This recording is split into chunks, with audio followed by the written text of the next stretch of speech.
The puppy. Baby Yeah. puppy. She's only 11 weeks old. So they tell me. She's a big 11 weeks. Yeah, she's 27 pounds. There's a puppy estimator you could do. And it gave us a range of 119 pounds to 137 pounds as being her adult weight. We're like, oh, what? I don't know how accurate those things are, but The Shepherd and Mastiff. yeah, I don't know. I don't know. Dan, you're on mute. You're still on mute.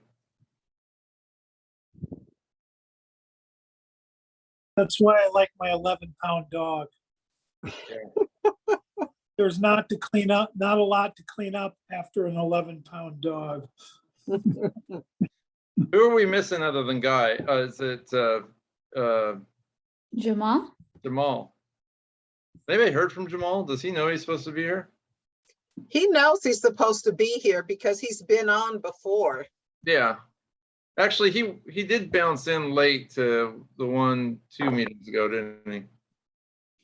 Is that it? Just Jamal and Guy? Yep, that's it. Dan, have you talked to Guy at all? I just sent him a text, told him it's meeting time. All right. I'll send him another one. Give me a second here. Tracy, I don't have the agenda. Do we have an agenda? I don't have the agenda up in front of me. We do have an agenda, and it's been the same agenda for the last 3 meetings. The first agenda item is review action items, and then the second is review TNC driver survey. Okay. So, well, let's bring our meeting to order. I appreciate everybody. Hey, look, there's Guy. I appreciate everybody making it today. I know it's hot and miserable outside, so hopefully everybody's in a nice air-conditioned place with much airflow. But before I start, I just want to, I think it's in our best interest. Dan, excuse me, Darren, Dan has his hand up. Yeah, I'm ignoring that. I'm ignoring that for the brief moment.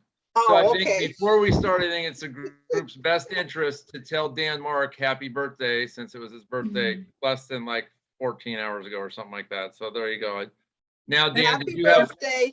I also love how Guy Ocker is trying to talk, but he's on mute. So maybe if we can make that a permanent thing, if everybody wants, I can hear a motion to make Guy's mic permanently muted. That would be terrific. Am I allowed to do obscene gestures? Absolutely. No, because the video will go on the website. I mean, I'm just fixing my hair. Dan, what did you want to say? I apologize for cutting you off. Can we install a permanent mute button in Guy personally, not just here in Zoom? I don't know. Hey, Guy, how you doing, bud? Good, how are you? I'm here. Okay. All right, so I believe that where we're starting is where we left off with the driver survey. Well, first, Darren, if we could review action items. I'll go for it. I'll let you do that. Camarina, Okay, Marina. Let me share my screen. Here we go. Tracy, can you let me share my screen? Oh, I got it now. Thank you.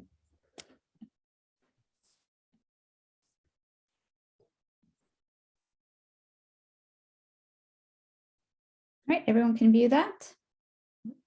Yes, great.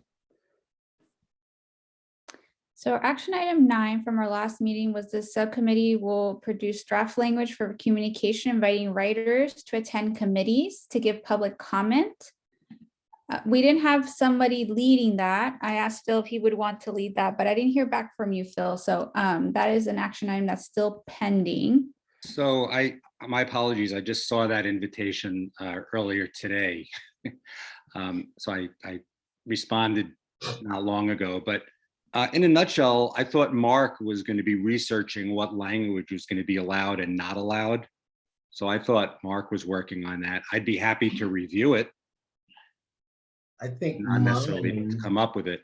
And then in addition, I thought we were also going to come up with separate language to invite riders and members of the general public to attend as well. So that'd be like a separate card. I just lost it. Oops. Mark, does that sound right to you? Well, I thought mine was the third one down, but I think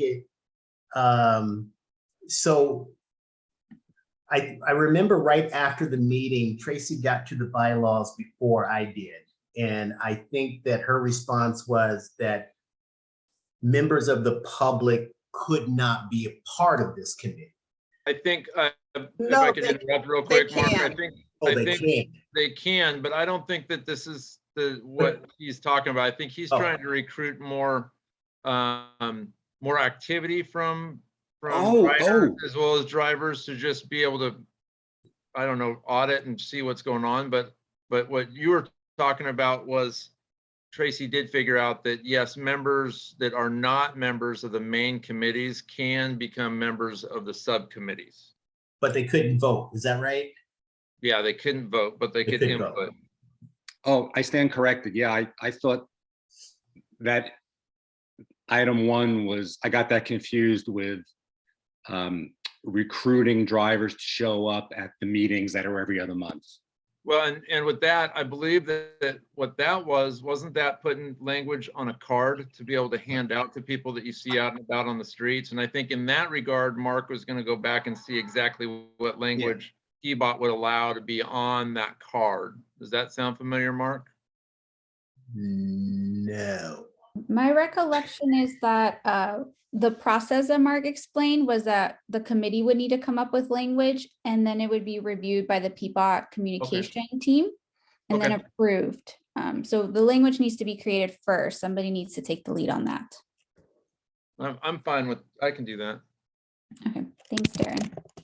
And quick. just because I wasn't here, so I'm going to throw a wrench into the works. We're talking about 2 invites, one for writers and general public and one for drivers. This action item is for writers. Yeah. Okay. Riders, okay. Yeah. Mhm. Now I recall, yes, we would send a blast out, but we always have the comms team take a look at that. And I think one of my comments, I thought during the last meeting was, if we send a blast out, I think it couldn't advocate for an opinion. Yeah, This needs to be a general,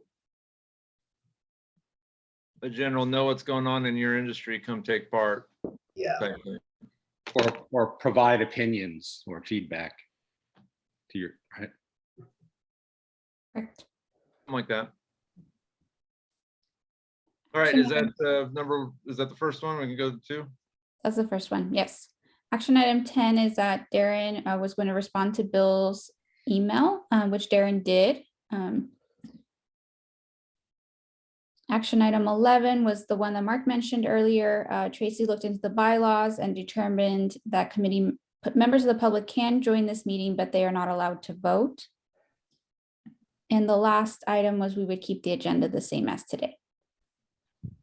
Perfect. Do we need to have any discussion on any of that, or are we good? No, well, just a sideline. So now that we've talked about it, do items 10 and 11 get marked as done and we don't have to talk about them next week or next time we meet? Yeah, That's it. perfect. Thank you.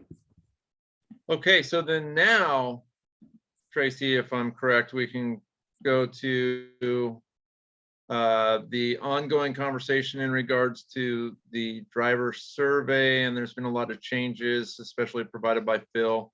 Hopefully you guys have seen those. I believe that we're on the last version, right, Phil? Is that, do we have that we could throw up, Tracy?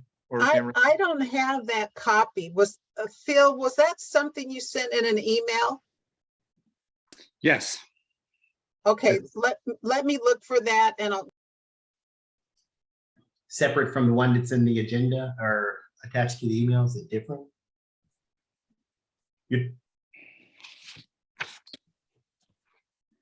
I'm not 100% sure. I tend to get a lot of emails flowing through my box.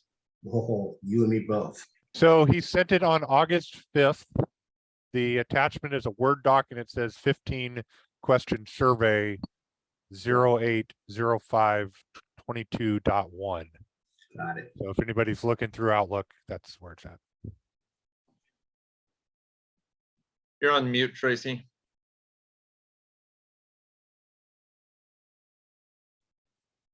Chad, would you be willing to just go ahead and put that up? Yeah, no problem. Hold on. Pop it open and Thank you. table editing. Oh, you'll need to give me share. Oh, there it is. Now it's green. Share application share. Okay. This the right one, Phil? I think it is. That's the last email I have from Yeah, you with yeah. that. Yeah, let me just say one quick comment. Within each of these sections, like where number 3, where it asks, are you willing to answer more questions? If they respond yes to this, those questions would automatically pop up. Got it. Oh yeah.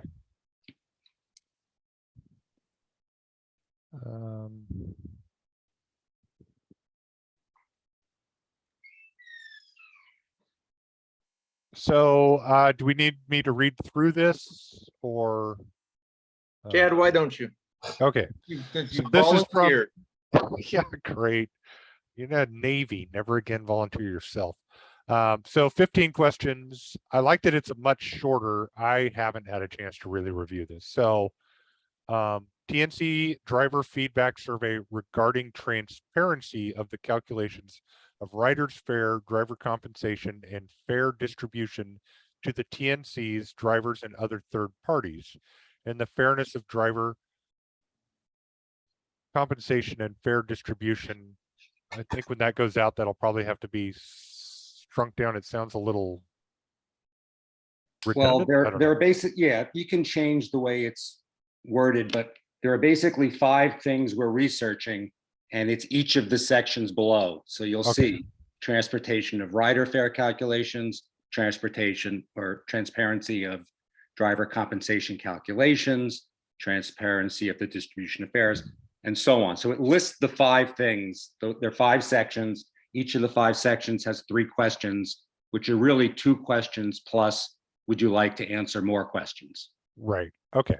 So So transparency of rider fare calculations. You were asking the drivers if they have a clear understanding of what the rider pays for each ride that the driver gives. And then they have a clear understanding of how the rider fares are determined. And then would they like to ask deeper questions about that? And then I think we'll have to come up with those deeper questions about fare transparency. and they're at the bottom. They are at the bottom of the, okay. So some of them are, I mean, it would have been really long, but Oh, I see where you're going. and if on you keep page- going below the dashed line, keep going down. All right, so there's Okay. a whole bunch more stuff that we can go through at another time. So I didn't Okay. want to spend hours and hours and hours before I got a sense we were going in the right direction. And technology wise, these should be okay to understand as yes, no responses. Do I have a clear understanding of how each of the following affects time of day? Do I No, it's understand? 1 through 5. Well, for Oh, you think here, I think in general, we're going to want 1 through 5s. Yeah, Because we're trying to get a sense of how strongly the drivers feel about things, not whether they think they understand it or not. yeah, So okay. the scale. Well, I will make an offhanded comment that everybody on this committee might know that when you are a driver for Lyft, you don't see what the passenger pays. And now Uber did the same thing. You no longer get to see what the passenger pays in the Uber driver app. Right. So a question that asks them if they have a clear understanding of what they're paying, if you get anything other than, a strongly disagree, that sends an important message, right? If someone thinks they know, right, you may weight that other person's responses differently. So it's kind of like a check question. Yeah, I see. And Um, it also enables you to add structure to the survey that you're asking the same questions about all 5 topics. And it's important to be consistent to avoid biases. right. You know, and it's obvious that the driver doesn't know what the rider is paying. But it's interesting when you get to the second section that says, are you aware of how the rider, how the driver's fare is being calculated? Right. Well, do you want to give everybody a minute or two to read the whole thing and then we can come back and discuss them? Yeah, I mean, I don't know that I can read all of it. I've been on the phone all day and it is 8 pages of text. Oh, No, Why it don't doesn't we- have to why don't be we 8 just- pages. why don't we just spend like 2 minutes on each page? Everybody can just read it to themselves and then come Okay. back with questions here in a It's second. the first 2 pages that are important.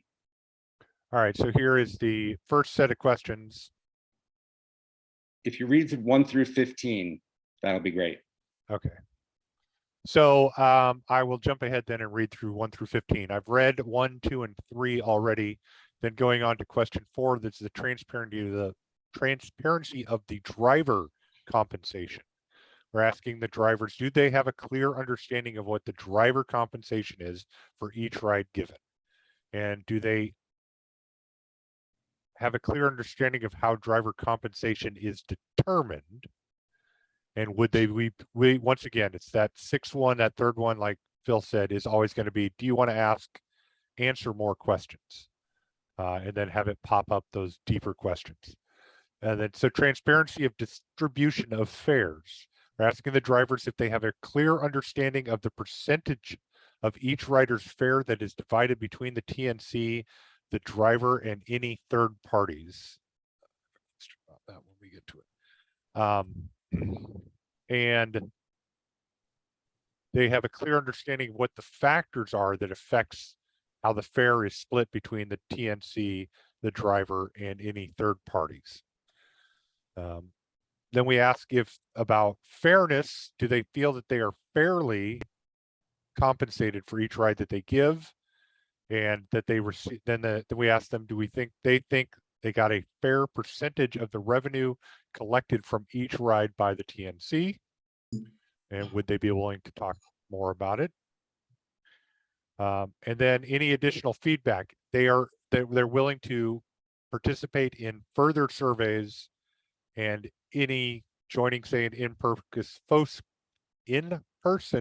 focus group to provide a detailed feedback, or attend a Zoom meeting to provide additional feedback and listen what other drivers have to say.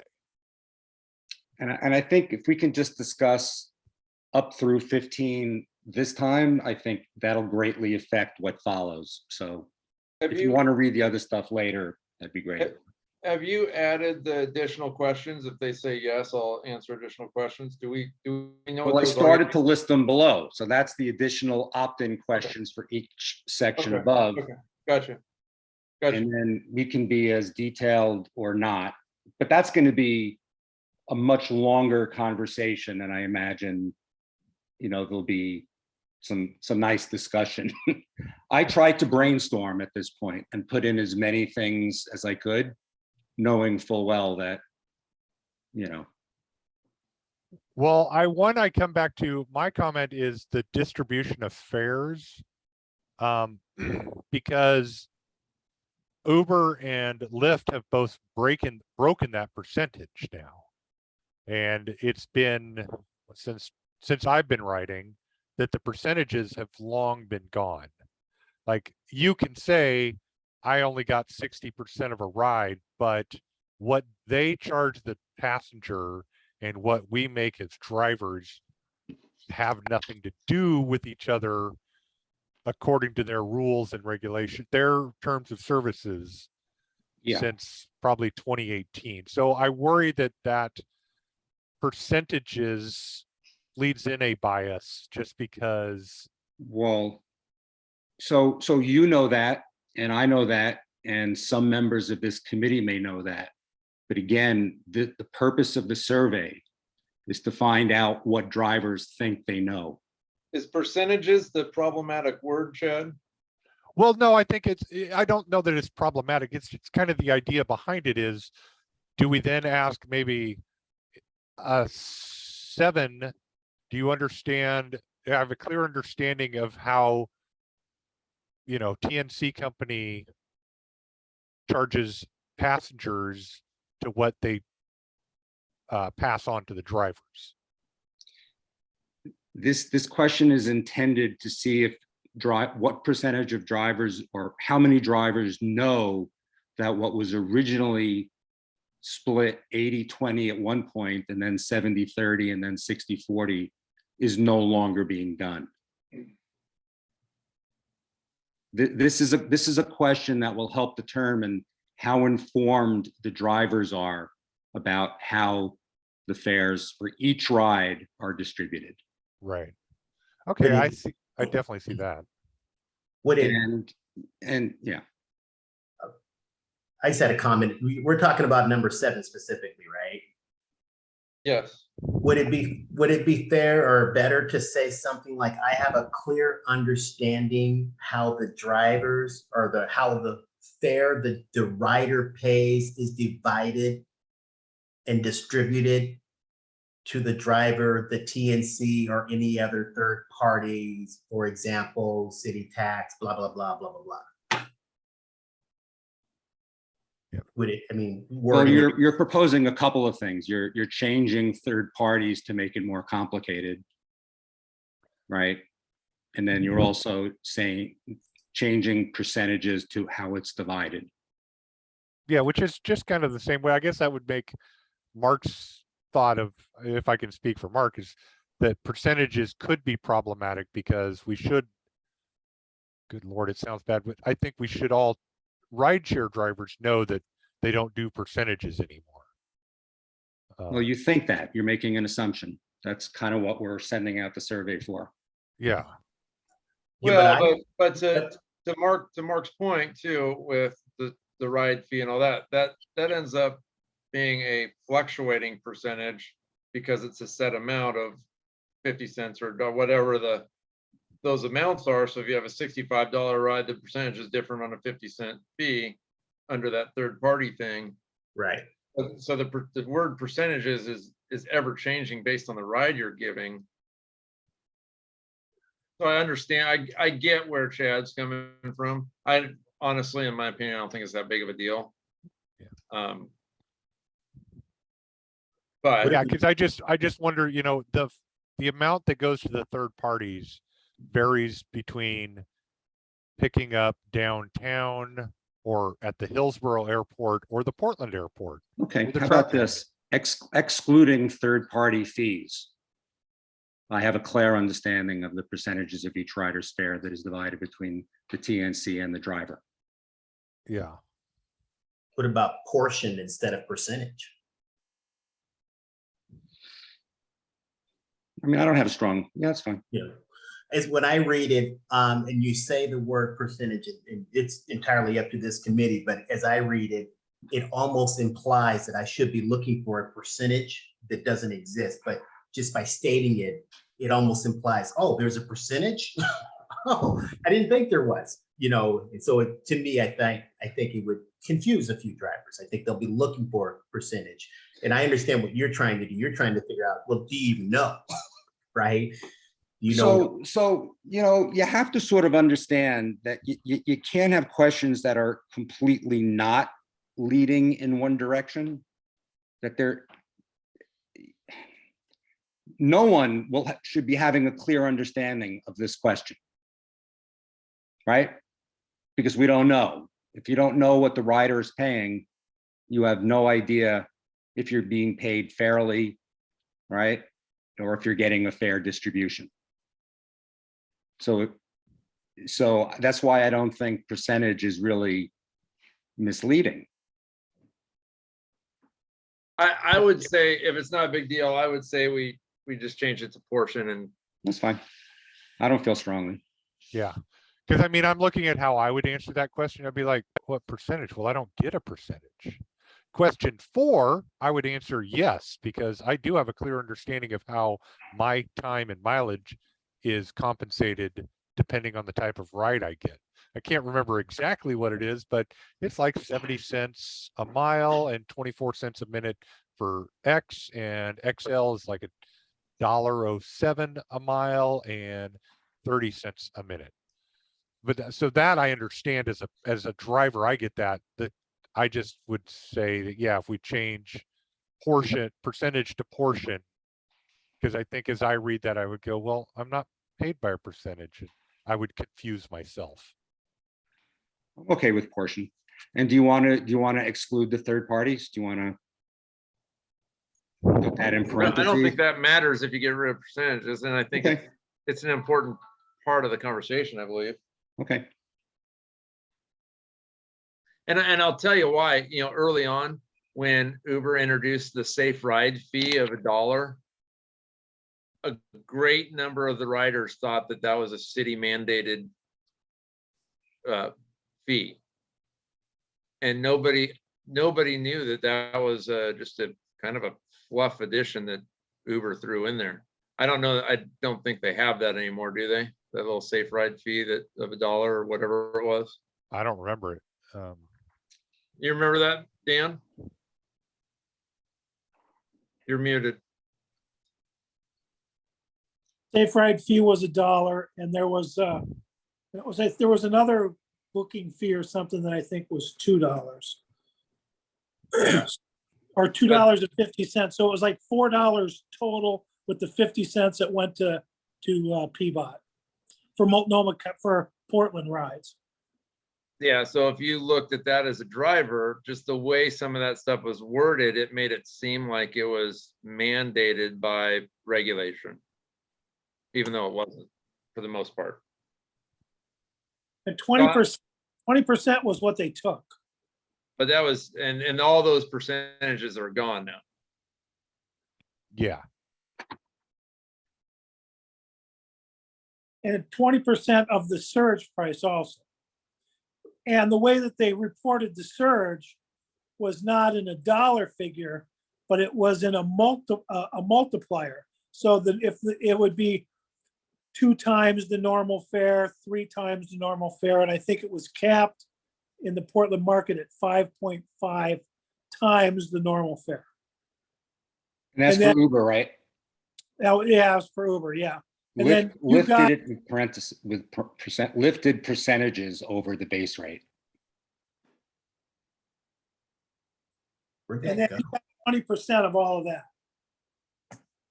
Minus 50 cents that went to the city, minus the safe ride dollar fee.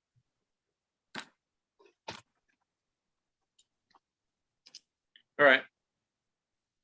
And then number 11, you want to change it from percentage to portion also. Okay.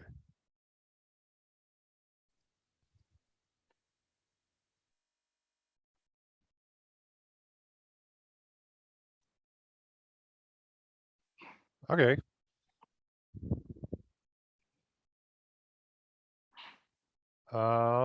Yeah, I think if we start there, I don't have any, personally, I don't have any other comments or inputs on these first 4 sections. Is there any other discussion on the first 4 sections? Could we put a little note there under transparency, under number 3, if yes, jump to question 15 so that we just kind of know where we're jumping to when we Well- create the logic. Well, Just a little note for us. the system should just do that. When they click on yes, a new screen will pop up. Yeah, but we have to create that logic in the survey system. This is just a note for me. Oh, Yeah, okay, that's okay, that's okay, just so that who's ever designing the survey will know how to do it. okay. You know, and this may be section 1, and then it'll be 1A or something like that, right? Or 1 dash whatever, yeah, however.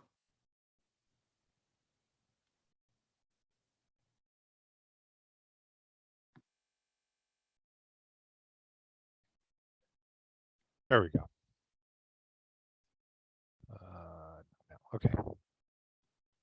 I can't spell builder. There we go.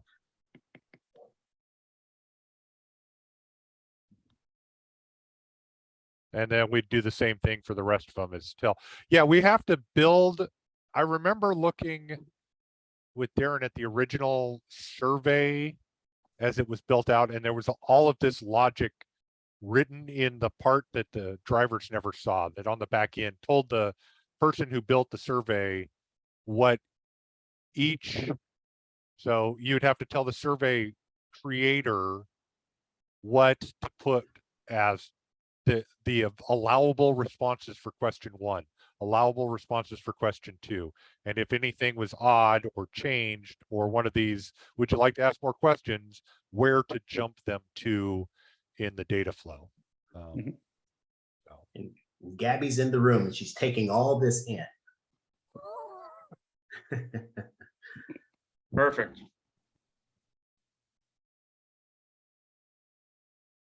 So yeah. if we go down, or so are we at the point where we should start looking down there at those additional questions? I would, well, we haven't done 13, 14, and 15 yet, have we? No. So why don't let's discuss that and then see how much time we have and if there's other things on our agenda for today, because all these opt-in questions, there's a lot more detail. And I don't think it's going to go as smoothly, to be honest with you, but Yeah, I would say my only comment here would be flip 14 and 15. Yeah, it Start seems with like the the informal. progression is that seems better in the progression. Yeah. Is Everybody it, okay with that? sure. Well, Is there- you're kind of going from a focus group to well, I don't know. Is a less formal Zoom meeting, is that like this, Phil, or is it? Yes. Okay, so then a focus group would be like a byproduct of this, right? Like us saying we want to get some drivers together in a sub meeting to advise us on this. Okay, so then Yeah, if that's I'm the okay case- with switching them. That makes sense. Well, if that's the case, I think it's in the right order. Oh, Because a focus group feels less,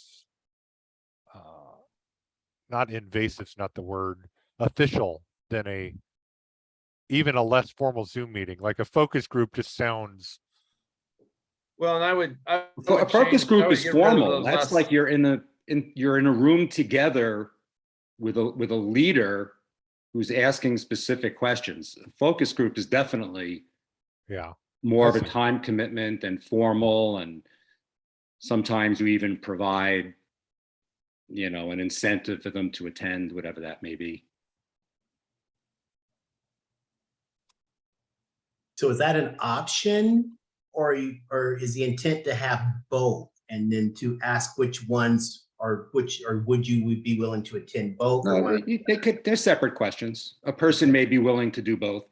Also, what we're trying to identify here is who seems like a likely candidate to frequently attend, our advisory committees and eventually, be a volunteer. So this is sort of a recruitment tool, these 3 questions. And there are different levels of involvement.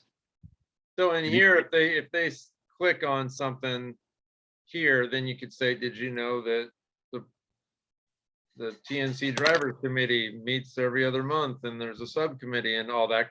Is that where you would put some of that information and say you can attend? You could, or again, my intention was to still have these not be yes, nos. These are 1 through 5s. So you can judge who's most enthusiastic. Someone who puts a 5 down, I would personally, not me contact them, but they would be contacted with more enthusiasm than someone who put a 3 or a 4 or a 2. So again, it's number 1, you're getting feedback. And then once you get that feedback as a group, we'll determine what the next action should be. But I agree that you can also have a pop-up that says meetings are available. But I'd like to give a more personal invitation than just having a pop-up. Well, Like it might be something we put at the end of it or something along those lines. Additionally, I mean, why waste an opportunity to feed information to those that we want to have that information? And, you know, we're sending this apparently to all the drivers. Yeah, For that's true. TNCs. So I yeah, think so you it's have the worthwhile. question there. If you can have that pop up almost regardless of whether they put a 5, 4, 3, or even a 2.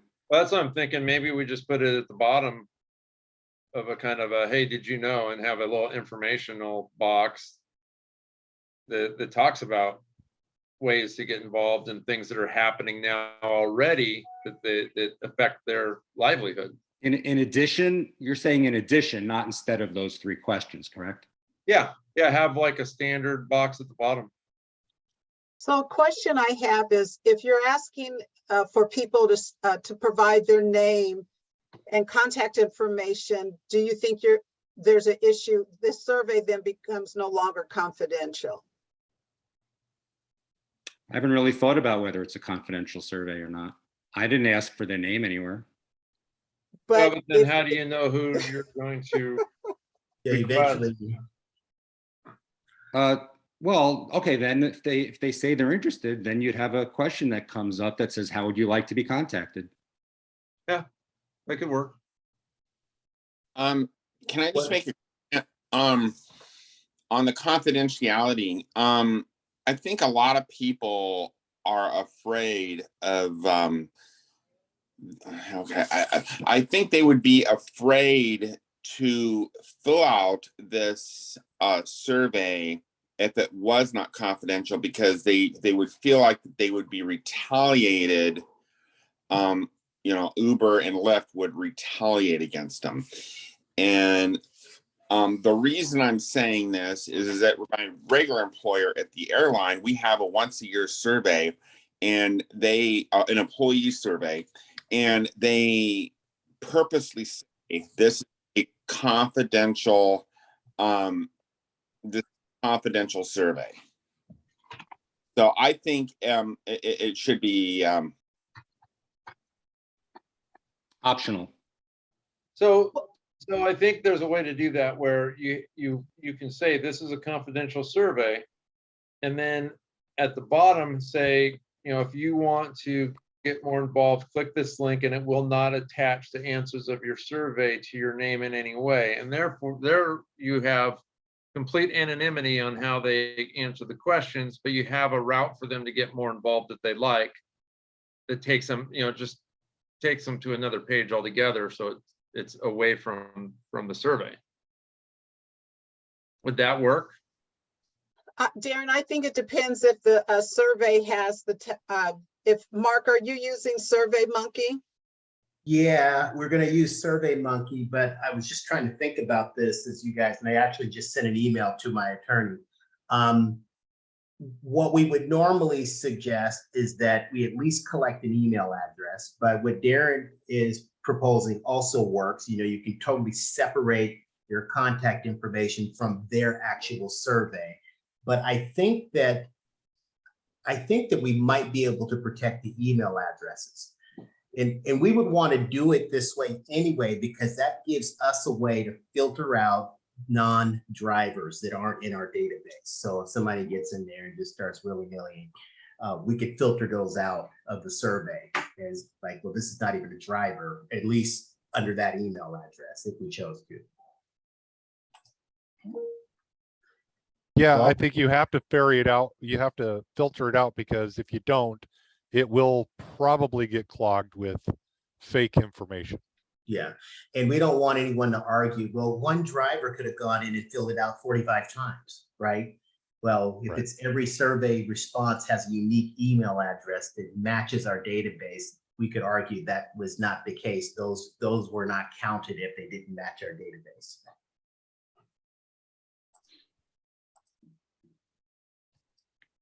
Okay. Sounds good to me. Tracy, I'll send you this copy when I'm done so you can distribute it out. All right, and thank you. I know that I'm making the edits into and not updating the name, but I don't remember how that all works. The way we do it at our company is we make this one edit, and then once everybody's approved the edits, then you move on to .2 and .3 and so Yeah, forth. just at the end, change the 1 to a 2. Yeah. But Darren, I think we're up to our next section anyways, so I'll All right. stop sharing now. And Well, if you wanna take the lead to that, or where are we at here, Tracy?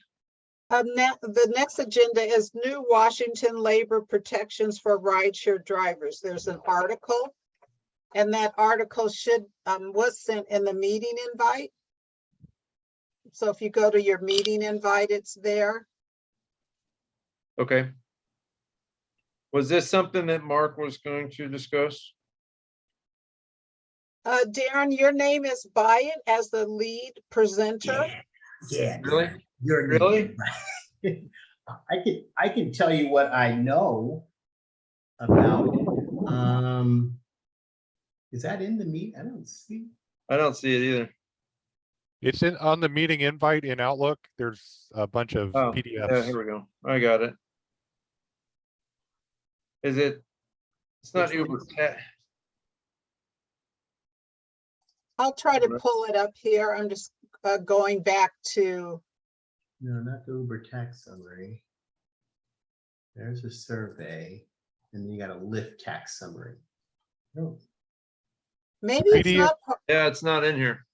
It's in there. So if you go to the fees and fares subcommittee agenda final, it's action item, topic item 3, and there's a hyperlink that takes you to the I see webpage. it.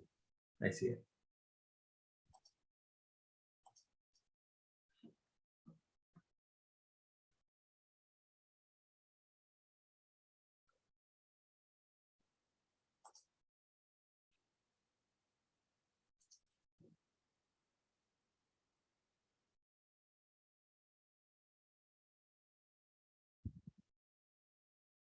I'm still not seeing it. it's in the agenda, Darren. It's the national law review. And then new Washington driver labor protections. Let me try to, I placed the link in the chat. Okay, I got it. thank you, Camarina. So what my colleagues in Washington have told me, this bill has a couple of things I can bring up here that I'm sure is in this article. One is the status or classification of drivers. Part of the bill was to classify these drivers, all drivers, as independent contractors. It maintained the minimum compensation. I'm going to say the minimum compensation policy, but not necessarily the minimum compensation formula, according to my folks in Washington. The Seattle minimum compensation rates and the King County rates that were initially established remain the same, but for the rest of the state, a separate minimum compensation was to be established as part of this bill, if not already. I think it starts in January, I want to say. And then they did state that the minimum compensation requirements, although lower in the rest of the state than they are in Seattle and King County, it should still be a higher compensation than what drivers are getting paid right now. It maintains the driver's dispute resolution process. So all that funding that Seattle and King County put aside for drivers and that were deactivated, that stays the same. And then the last thing they mentioned was this is likely to be adopted in the future, if not already, again, I'll state that, to the food service delivery, DoorDash and Uber Eats and so on and so on. What is not clear is there was this formula that these two, economic financial geniuses came up with on how this minimum compensation was to be, the methodology that they used to calculate it. and then how it should increase over time. From what I'm hearing, that piece of it was not adopted. So that wasn't adopted in the state legislation, but didn't the city of Seattle have something weird like that already in play? Well, they did, but this is full wide state preemption at this point. Although Seattle did get a carve out, they can still regulate in some respect T&Cs, but this compensation and the way it's calculated, from what I understand, it's handled at the state level. The only thing that they kept is they grandfathered in the current rates. So remember, initially when they started this was kind of a pilot, right? We're going to go in with these rates that we came up with for periods 2 and 3. And then after we get the data next year, we're going to apply this formula and then really have a better idea of what the rates really should be, right? So what I understand is that that formula that they would have applied to this data that came in that they collected over the year, that's gone. I don't know what they replaced it with, but that's gone. But the intent from the very beginning was, let's start here. We believe this is right. Let's collect data for a full year and let's reapply our formula over the real data, the actual data. Any questions about this from you guys? Well, go ahead, Phil. Go ahead, Bill. What, it's gonna sound really naive, but why are we discussing this? Are we thinking of coming up with a similar recommendation? Well, we wanted to look at what other jurisdictions are doing in regards to driver compensation. And we had talked to the city of Seattle when they originally had done some stuff from the city regulators arena. And in the meantime, since we talked to them, the state legislature passed, what was it, 2076 or whatever it was, that kind of changed all that. And so we wanted to get the update to find out exactly what it was and what, if we even agreed with it, or if it was something that we could glean some portions of it off. But it's more to really see what other jurisdictions are doing and apply that to the Portland market. Okay, well, I'd be curious to hear others' point of view before I give my own. Well, yeah, and that was kind of, well, I'll give you mine. Is the Seattle one looked really good on paper, and from 5,000 feet away, it looked to be a very good plan that really helped out the drivers. And anecdotal from Seattle drivers on Facebook and Reddit, they were all happy with it. They would hate going down to Tacoma because Tacoma didn't qualify, and so they got horrible pay rates in Tacoma, but around Seattle and King County, they loved it. They loved Bellevue. They loved the pricing model and all of that. So we were thinking, okay, great. We can cherry pick the good things out of this and try to get that to raise the minimum fares for drivers in Portland. And then the state came in and kind of just wiped all that out. That's, I think, where we're at now. The state meaning Oregon or the rest No, of Washington. Washington. the rest of Washington? And I don't see Uber and Lyft screaming and yelling about HB 2076, which makes me think they had a big hand in it. So I would fear that this HB 2076 scares me from us being able to put something in place in Portland and then Uber and Lyft just going to the state and going, oh, by the way, here's some new regulations you guys could put in place for all of Oregon. And Oregon, they tried that, didn't they? They've tried it several times. It seems to me too that the way they passed 2076, doesn't that kind of prevent another California issue with AB5 in the classifying drivers as employees? Isn't that kind of a preemptive strike to stop that from happening? And with them being successful in Washington, I fully expect to see something like that hit the Oregon legislature in February. We already know that they are going to the legislation with a bill. We already know that. They were honest enough to say, yeah, we are going to come with the bill. We haven't seen it. We haven't seen a draft of it. But I would agree with Darren that if they were successful in Seattle, they're going to travel down south and see if they can apply something very similar. That would be my guess as well. Or I should say successful in Washington. I see them coming to Oregon with something very similar. Can we come to a consensus as a group that we're opposed to that? And then I'm take- not opposed to what Seattle did, but I'm kind of opposed to what Washington State did, but I don't see how we stop Oregon from doing the same thing. So We do it the same way we've done it the last several times, and the number one greatest taxi lobbyist in the state goes down there and bitch slaps people, and then the city of Portland takes credit for all my hard work. sounds good to me. I'll drive. I really don't think you want to give up. You don't want to accept Lyft and Uber's definition of independent contractor versus employees. That was the concession that the drivers gave up in order to get the extra benefits in Seattle. And, you know, if I was the king of the world, that would be a non-starter for me. I would not accept their definition of what makes an employee or an independent contractor.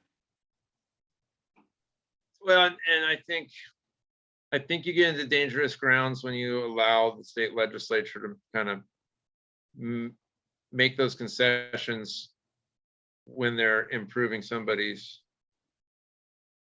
financial ability, because it takes away a lot of stuff.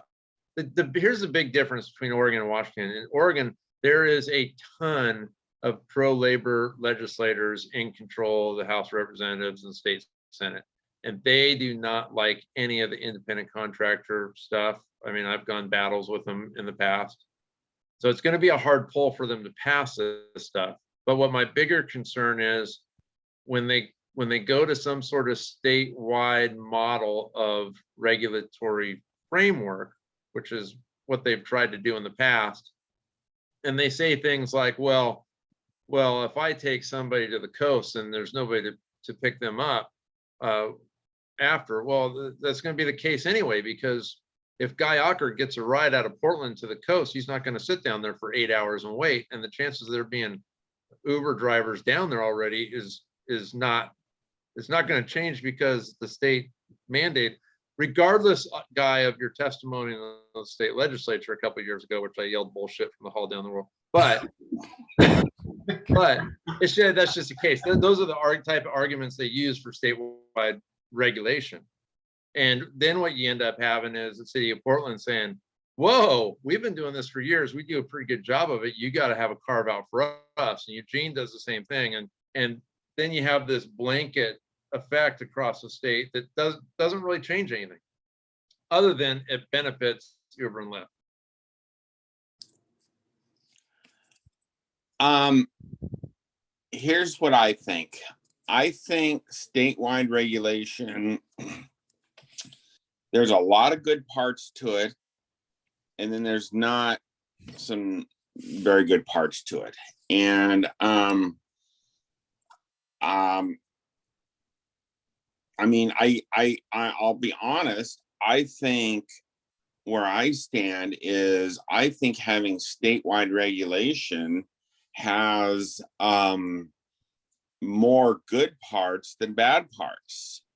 And first of all, we're talking about this survey, and then we're kind of going off on this. So are we talking about this No, new? these are two totally separate things. So where we got this conversation was we put the survey part to bed.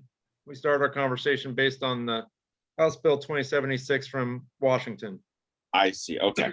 So we're looking at that and how, what the next moves for Oregon might be based on those measures being. Here's where let me tell you the major reason why it should be regulated by the state and not just by each city. Okay, now, and of course, each city could have their own little, what I'm going to call rules and regulations for Uber and Lyft. But this is why it should be by the state.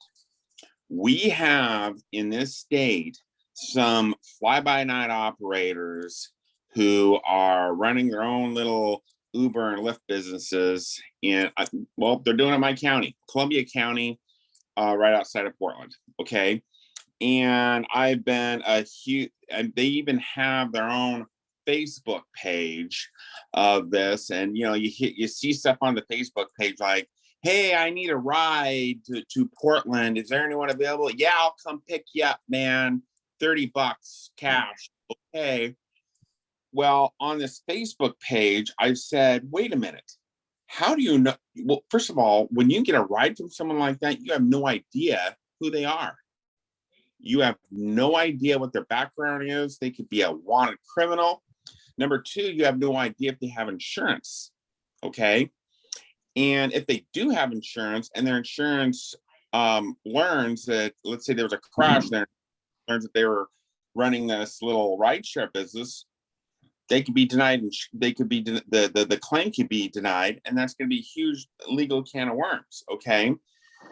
I mean, the list goes on. So if it was regulated by the state, then the state could come in and start running stings on these people, kind of like they do moving companies. Okay, that's where I stand on that.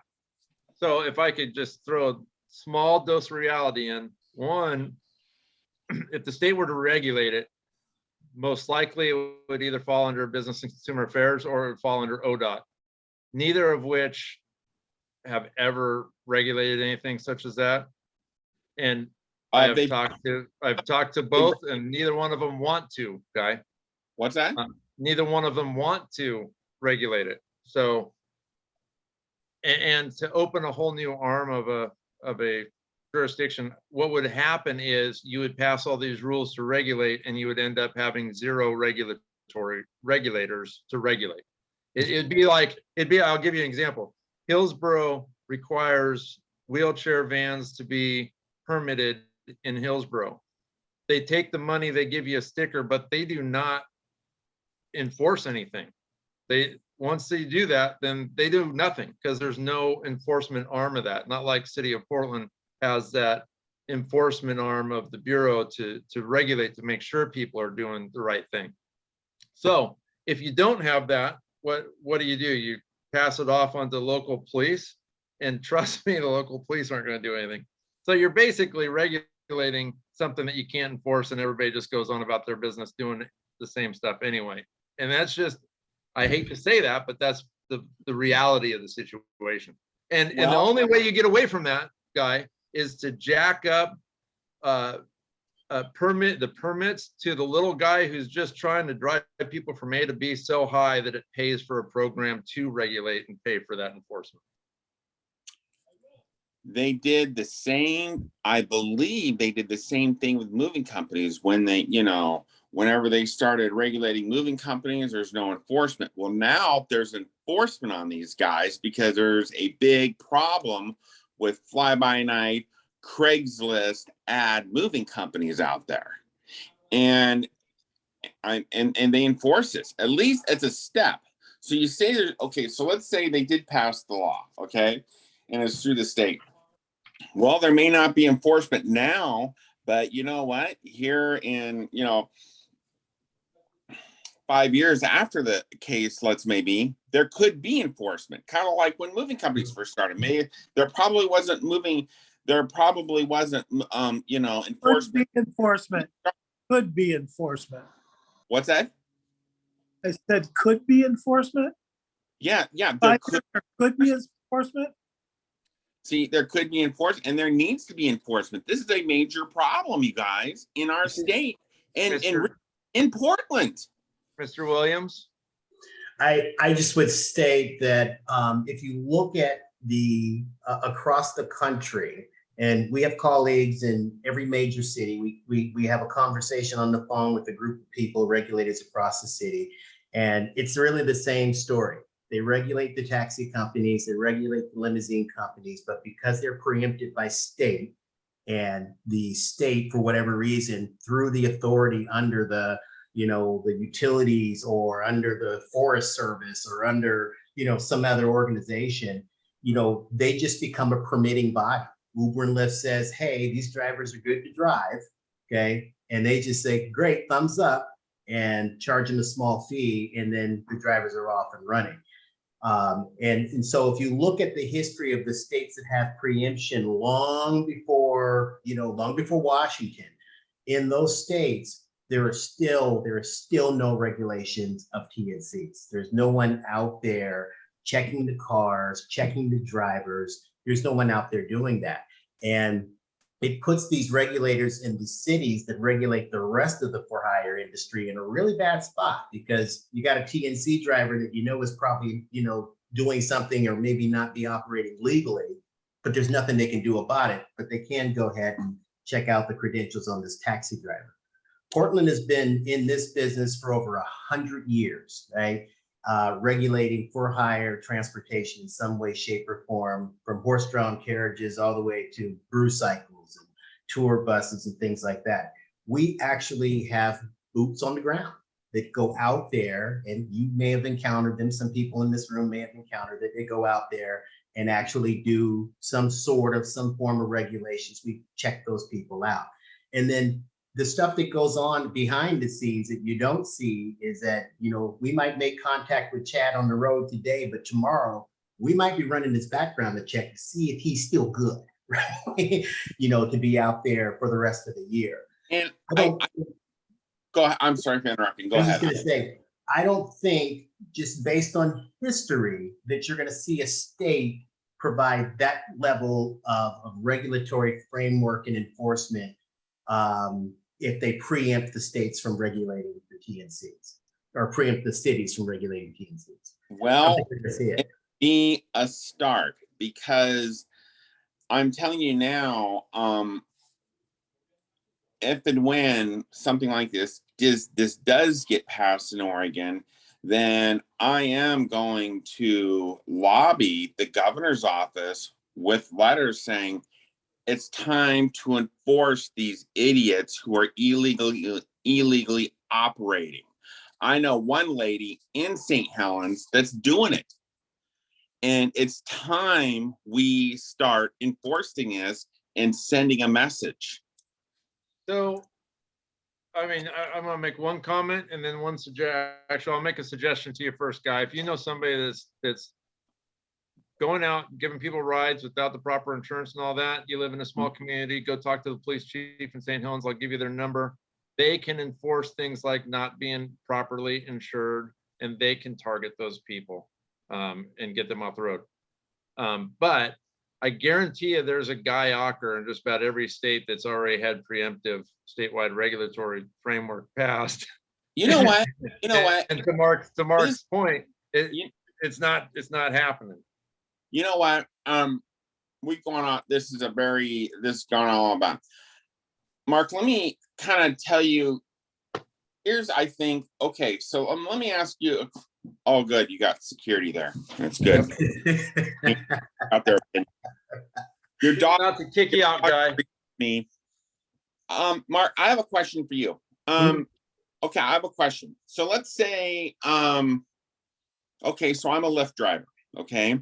And so let's say tonight, I go in front of the Benson Hotel and some guy walks up to me and says, hey, I need a ride. Can I just pay you cash? Hey, okay, you bet. I would never do this, but okay. Okay. Yeah, I'll take $30. I'll take you to the airport. Come on, let's get in. If I got caught doing that, what would happen with the city of Portland? You would be revoked. Okay, great, perfect. All right. Here's what we've had that happen. We've had that happen, and I can tell you that both Uber and Lyft have been very cooperative in those instances. And they will usually offboard the driver long before we have a chance to get the paperwork together. You know what? Because you're stealing out of their pocket. I'll tell you what. Okay, so we have well, first I have a question. How many inspectors in the city do we have going out and doing check rides on drivers and that sort of thing? How many inspectors are there? Is it 9? Yeah, I've got roughly, I mean, we lost a few, but I've got roughly, there's about 9, and 2 of them are dedicated to special investigations, meaning that they're the ones that focus on the illegal drivers, the illegal companies, building a case, and then the rest of them are doing the random field audits. I mean, at one time, we were doing over 5,000 random field audits every single year. Ideally, you're touching half the industry one year and the other half of the industry the following year. And in a lot of cases, a lot of drivers were like, hey, the guy just got me 2 weeks ago. So we had to kind of rethink the way we went out and we did enforcement, so we weren't catching the same driver 3 times and wasting their time. Obviously during the pandemic, things changed a little bit, but we're still doing over 1,500 field audits, random field inspections every year.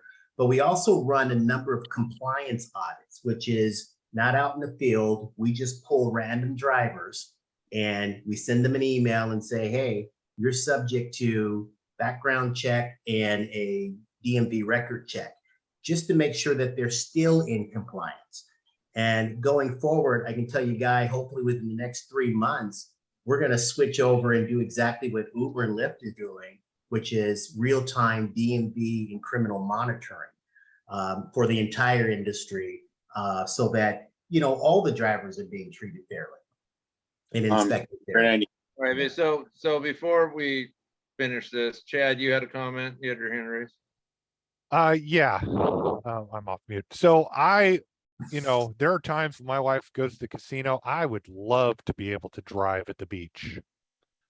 Actually, that's not a valid point. Let's go Florence, because I can't drive in Florence, but I can drive in Lincoln City. But you know what? Who doesn't want me to drive in Florence or Lincoln City? The drivers in Florence and Lincoln City, the Uber and Lyft drivers, because the people in Eugene and Salem, they don't need that. They're struggling enough to get rides with their limited population, where the city of Portland. I don't want to see statewide unless it protects the drivers. And I don't see statewide legislation ever doing that. It's got to protect the drivers and increase the drivers' equity, what their drivers are making. And that is, every time I've seen a statewide, it has hurt the drivers. California hurt the drivers.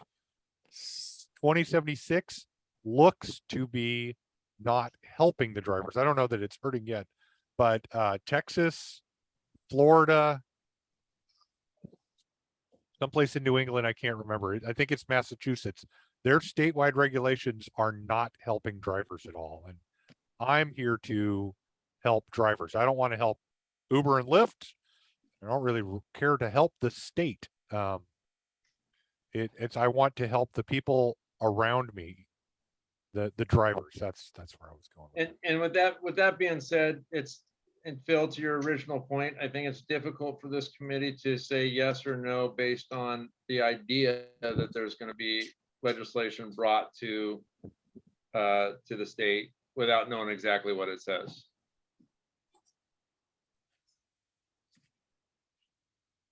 Yeah, Phil. So maybe we can look at what they did up in Seattle, glean the positives that came out of it for the drivers, and be keenly aware, like make that a list of things that apparently Lyft and Uber were willing to give up as part of a negotiation for drivers to accept being independent contractors. And at least put that on a list of things that perhaps we can somehow negotiate for, but perhaps without giving up what the drivers gave up in Seattle. I think it's always worthwhile to have that knowledge. But like we said at the beginning of this, the goal of looking at Seattle and looking at 2076 was to see what other jurisdictions are doing. And I think, Mark, I mean, you talked to you guys probably have a conference once a year where you go have a little roundtable discussion at Denny's in Cincinnati or whatever. My guess is that you have a pretty good handle, at least on jurisdictions that are doing something. And I'd like to get an opportunity to see what more of these jurisdictions are doing, and not just Seattle. I mean, I think we can get a good idea on what's probably coming to us. But that doesn't really show what's being innovative and what's protecting drivers and what's the best interest for the city of Portland. And I think that's where our goal should be and where we should focus. But I do think, I agree with you, Phil, we need to be as educated as possible. And that's what this whole portion of the agenda is about. Now, and don't quote me on any of this, but prior to the pandemic, Chicago, I think, has some sort of compensation policy. New York's market is thriving. They don't have to worry about it. I mean, they just got the rides there. Drivers seem to be happy and making money. But there was another state that this was considered in, and this was prior to the pandemic. And I want to say that the drivers were not happy, because what Uber and Lyft had to do in order to meet the requirement is regulate now how many drivers could get on the platform. Okay, so when the demand is up, it's no big deal. But when the demand is down and you've got to pay a minimum rate for every hour the driver is out there, then their response to that was we have to limit the number of drivers on the platform because we can't have any dead hauling, or we're going to be paying drivers for nothing. So that's something you need to think about as you start thinking about policy recommendations. And I can try to find out which state or city that was and get you guys some more information. But I do recall that it just kind of backfired, because get on your app and now it doesn't work. There's too many drivers out.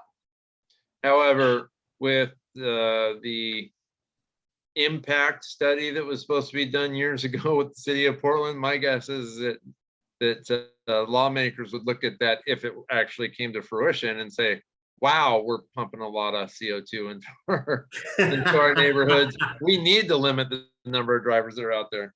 But we're going to put them all in electric cars, Darren. All of them. Yeah, there you go. Dan Mark's waiting for that electric Cadillac Escalade to come out that goes 0 to 60 in 4.3 seconds. It's out, ain't it, Dan? Yeah, it's out. It's out, and it's not that bad. It's a new Lyric, and it's around $65,000. But I need a 8-passenger with a range of about 600 miles, and I'm in. I'll take one. Yeah, that's the problem. Your range right now for something like that is about 280. I'm telling you, as soon as they make a Chrysler Pacifica pure electric that goes 300 miles, I'm buying one. All right. Okay, so let's put a pin in that conversation. Tracy, do we have anything else on the agenda? No, Darren, the only other our next steps for the next meeting. What will be the focus? I know the survey. Any other areas to add? Oh, sorry, go ahead. No, go ahead, Chad. Well, I was just wondering, I put in a thing in I forgot what it's called, Mark, the form that you get to fill out Topic to tell submission? the topic submission to the main committee about the fact that drivers for Uber, like Lyft, can no longer see what the riders pay for those trips. And I don't know, and maybe this is a topic for this one now before we go, so we don't have to talk about it next time. Is that in the city code, that transparency already there, where the drivers, the fares have to be shown to people? No, it's not there. It's not there. But I will tell you that that's one of the bases for this subcommittee, is the transparency side, so that there's the level of fairness for both the driver and the rider. And I will tell you, the rider has a significant stake in knowing how much the driver's making, because they make decisions based on what's best for their community. And if they find out that 60% of what they're paying their driver is actually going to California, then they might make the move from Uber to Lyft or Lyft to Uber or whatever. And if there's that transparency there, that they know that that driver is getting well compensated and their money's going to a good thing and they're not, that's kind of what the basis of the transparency side of the subcommittee came from. Bill? So earlier in today's meeting, we talked about passing out cards to drivers. And I also mentioned we should have separate cards that go to riders. The reason I mention that is this is actually a frequent conversation in my car. So if I do 15, 20 rides a night, I'd say at least half of them, I'm discussing with the rider how we don't know what they're paying. And they're all surprised by that and they're angry about it.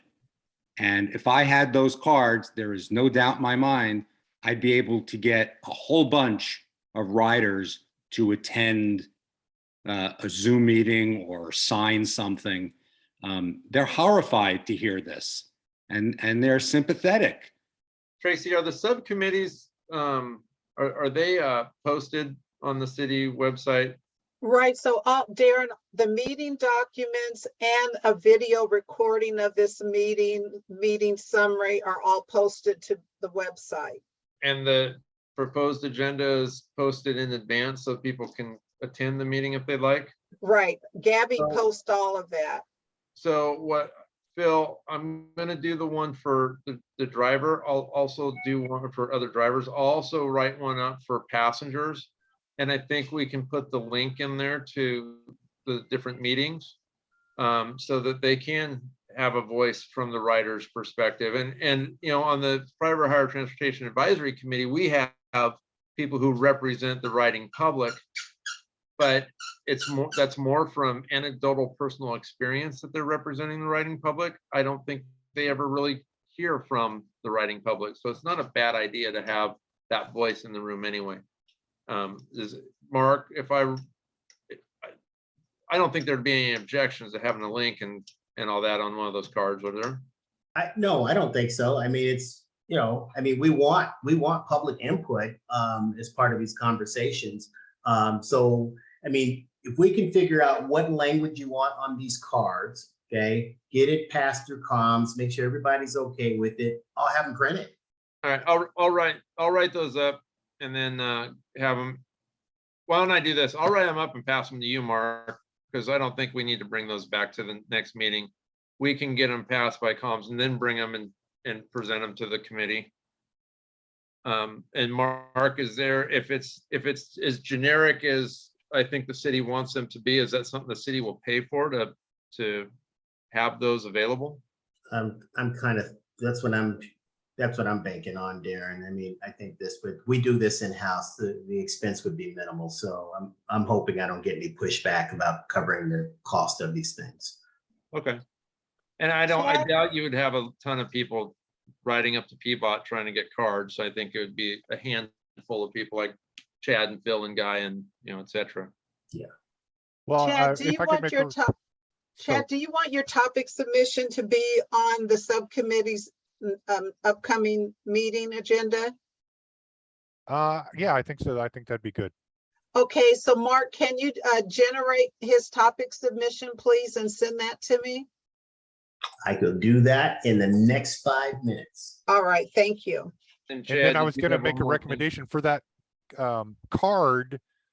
If you have a card and something that can be stuck up, you could do a 2D barcode. People could scan with their phone that take them right to the Peabot website. You do. We can generate that too, a Yeah. QR code. Nice. That would work. Maybe you could figure out a way to, could you do like a sticker or something that drivers could actually put in their car too, as well as a card? I don't know how many people would want a sticker in their car, but it's an option. Hey, I'm one of those crazy drivers. I left the sneeze guard up. COVID's over. I still have the sneeze guard up. Well, I mean, there's a lot of drivers that have clipboards that they could say, oh, here's the scan code for that card I just gave you, zap it, whatever. Doesn't have to be attached to your window or something, but I'm just thinking outside the box. I like it. All right. So I think we have a fairly decent agenda for the next meeting. I appreciate everybody's involvement today. we got through quite a bit, I think. And I appreciate everybody's input. Is there anything else before we resign? Go for it, Phil. You know, I just have a quick question for Mark. Okay, go for it, Guy. This is going back a little bit, so I just got a quick question for you, Mark. So let's say someone in St. Helens, Oregon, where I live, picks up a passenger illegally, a cash thing, and they drop off at the Benson Hotel, and let's say they get caught. What could happen to them? It's not illegal to pick up in another jurisdiction outside of Portland and drop off. That's not illegal. It's illegal to pick up in Portland. Okay.